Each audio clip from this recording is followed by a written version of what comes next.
So I got to read something to you. It's in relation to the Mets. And it's from Joel Sherman, who is, the preeminent baseball columnist in this town. Has been known to take shots at the Mets plenty of times, and that's fine.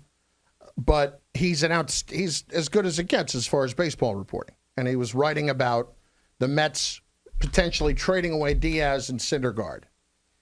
And in the middle of his column today is the following sentiment. And I saw this last night and tweeted it with some despondence and incredulousness.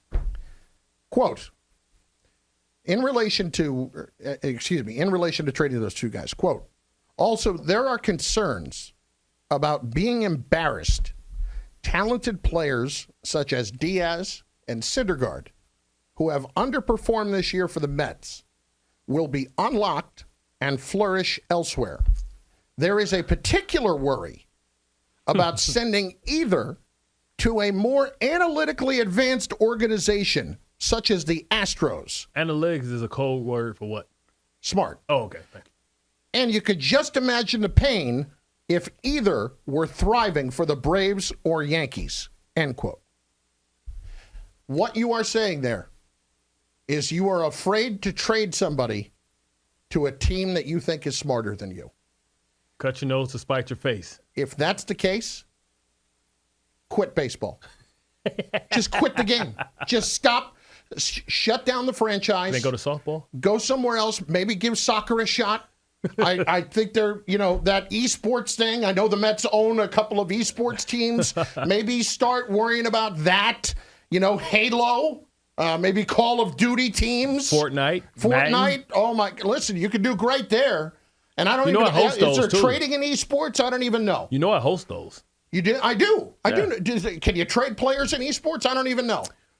Yes, you can. You join clubs. Okay. You represent the club. Well, I'll let them worry about trading it to a smarter team in esports because clearly. That's embarrassing. Man. Clearly, baseball is not where their focus should be. But they've supposedly beefed up the analytic department. Why do you, by two guys, why do you have. It's a 200% increase. Why do you have a baseball franchise in the major leagues when you are afraid to trade away a player because he might go somewhere else and be better, and it's going to make you look worse?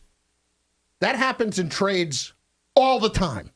It's a risk in making trades. It's a risk in owning a baseball team. It's a risk in running a baseball team.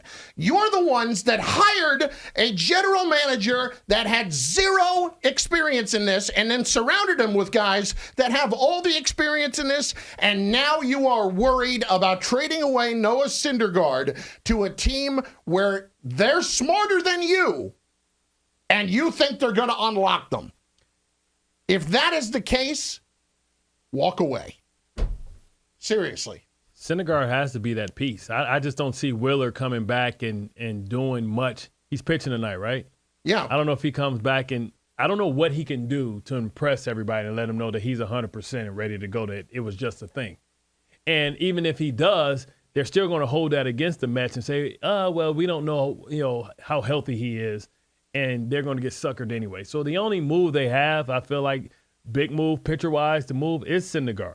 And can Syndergaard be the start of rebuilding this thing and getting some depth and some young defensive infielders and a center fielder? Because you think about what's the Achilles heel, this team is horrible defensively. Let's be clear. Unless it's somebody in the division, and I would be very hesitant to trade Noah Syndergaard to the Braves, a guy that's got control beyond this year. Wheeler, okay, I would do that. But let's be clear about this. You send Noah Syndergaard to wherever you get the best package for him. It doesn't matter. You don't worry about what a guy does after he leaves you. And if you think those guys are smarter than you, then hire smarter people. It's not that hard. It really is not that difficult. Start hiring better people. I mean, that is a staggering sentiment. Allegedly. We don't know if that's 100% true. But Well, Joe Sherman's been around a long time. And if he's saying that there are concerns like this in the organization, I believe it 100%.